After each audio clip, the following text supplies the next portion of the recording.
आज सकाळी थोडंसं लवकर जेवण झाल्यामुळे दुपारनंतर थोडीशी भूक लागली. मग ह्यांनी बाहेरून विकत आणले मस्त गरमागरम वडापाव. बाहेरच्या वडापावची चवच काही वेगळी असते नाही. मग आम्ही सगळ्यांनी मिळून वडापाववरती ताव मारला.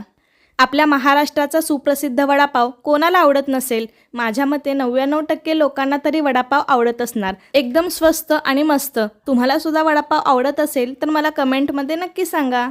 आर्य आणि अन्वी तसं फारसं तिखट खात नाहीत, पण आमचं बघून त्यांना सुद्धा वडापाव खावासा वाटला. तसंच चहा पिण्याचंही टाईम झालं होतं, त्यामुळे मी मस्त चहा ठेवला.